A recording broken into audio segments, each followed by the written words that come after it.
Good morning, everyone. I am Riya Sinha, your SST teacher. Today, we are going to continue our chapter number 7 of civics, that is understanding marginalization. In the previous class, we have discussed about what does it mean to be socially marginalized. So basically, we learned that to be marginalized is to be forced to occupy the sides or fringes and does not be at the part or center of things. So, this is something that you all or we all have probably experienced in our society. In this chapter, further we have discussed about marginalized communities, in which we have discussed about Adivasis and marginalization. Then we came to know about a storyboard in which we have learned how Adivasi communities were displaced from their village and what kind of problems they used to face at that time. Then a question arises that who are Adivasis? In that topic, we learned that Adivasis are the term literally means original inhabitants or they are communities who lived and often continue to live in close association with forest. As we all know that around 8% of India's population is Adivasi and many of India's most important mining and industrial centers are located in Adivasi areas, that is Jamshedpur, Raulkela, Bokaro, Bhilai and among others. And these are not a homogeneous population, they are over 500 different Adivasis group in India. They practice a range of tribal religions and they are different from Islam, Hinduism, and Christianity. And these often involve the worship of ancestors, village, and nature spirits.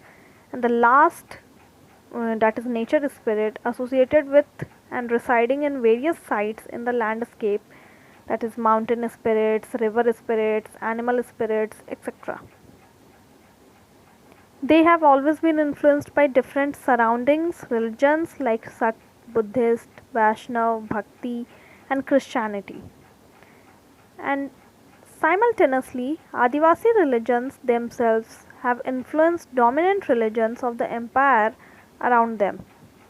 For example, the Jagannath cult of Odisha and Shakti and Tantric tradition in Bengal and Assam.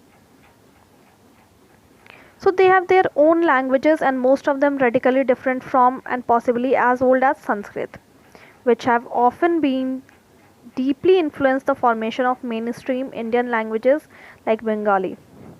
Santhali has the largest number of speakers and has a significant body of publications including magazines on the internet or e-zines.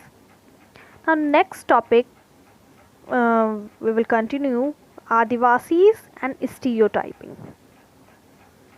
See, in India, we usually showcase Adivasi communities in particular ways. Thus, during school functions or other official events or in books and movies, Adivasis are invariably portrayed in very stereotypical ways in colorful costumes, headgear, and through their dancing. Besides this, we seem to know very little about the realities of their lives. This often wrongly leads to people believing that they are exotic, primitive, and backward. Often, Adivasis are blamed for their lack of advancement as they are believed to be resistant to change or new ideas.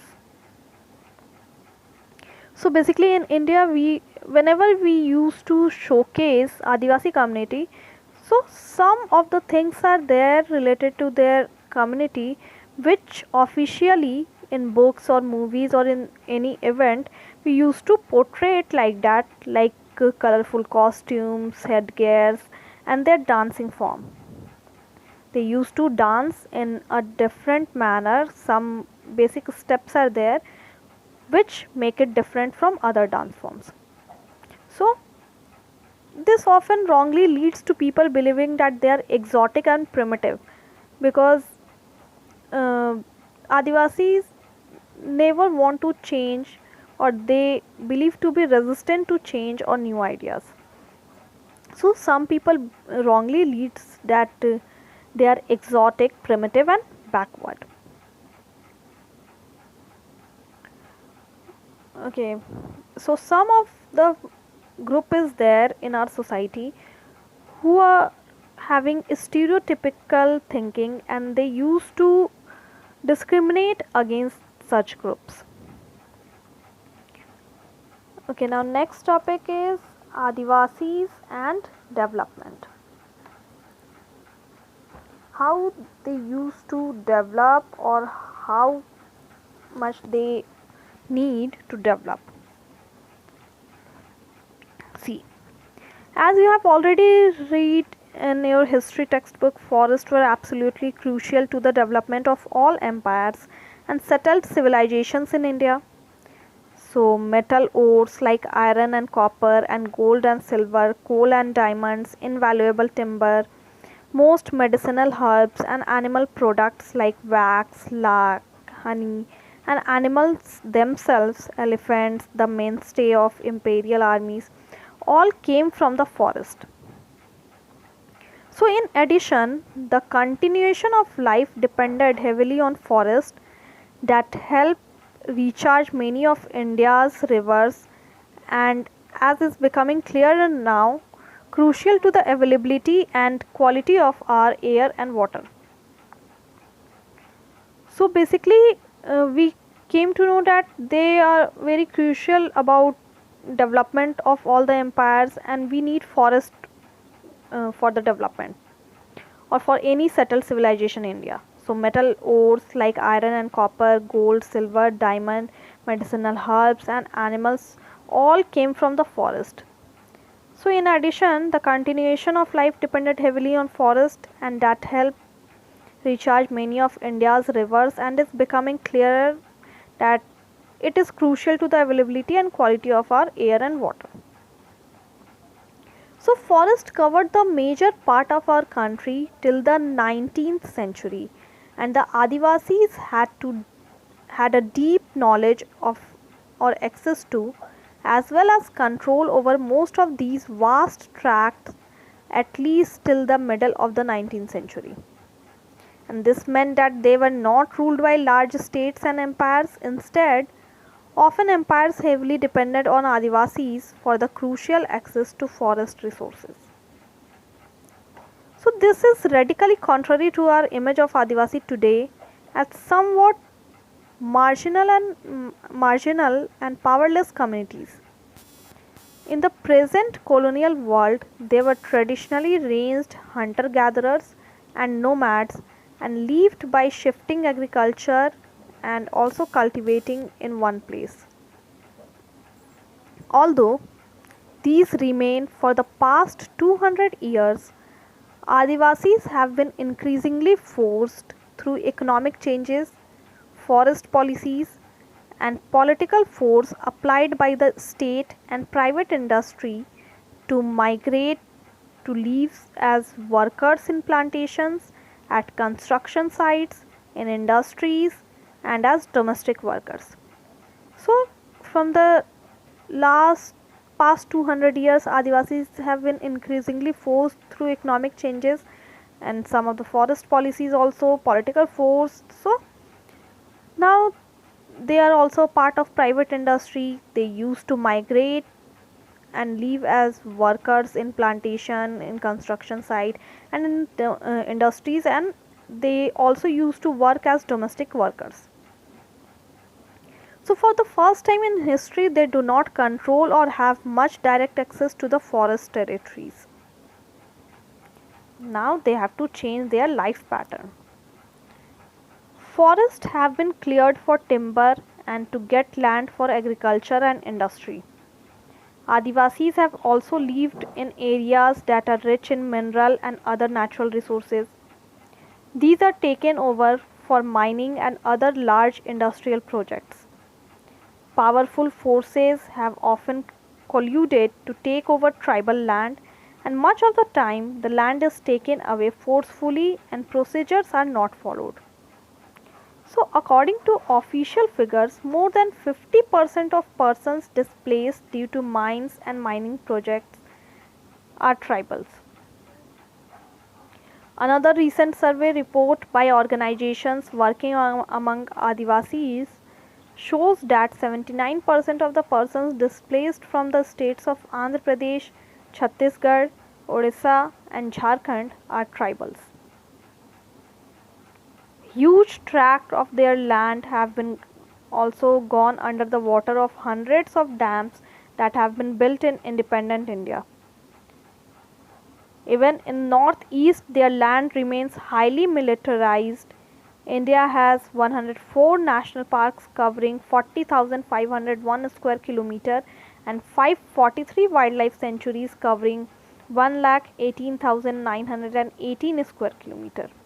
And these are areas where tribals originally lived but were evicted from.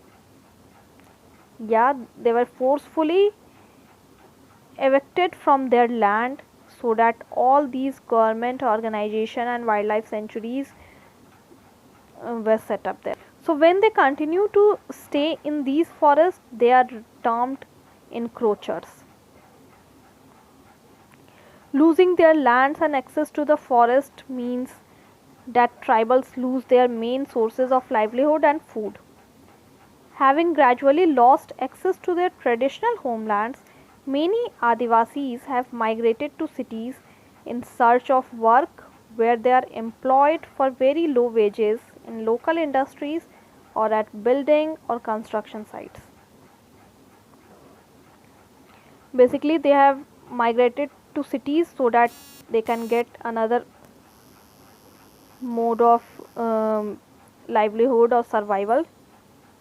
Thus, they get caught in a cycle of poverty and deprivation. 45% of tribal groups in rural areas and 35% in urban areas live below the poverty line, and this leads to deprivation in other areas. Many tribal children are malnourished.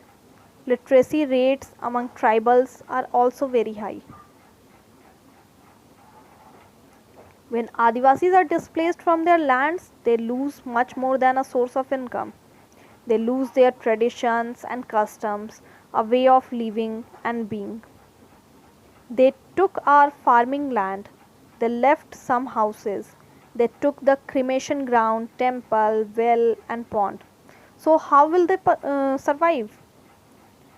Says Govinda Maran, who was displaced due to a refinery project in Odisha. Actually, when British officers were tried to make all the things or to develop all the things in a proper way, then they for that they need land.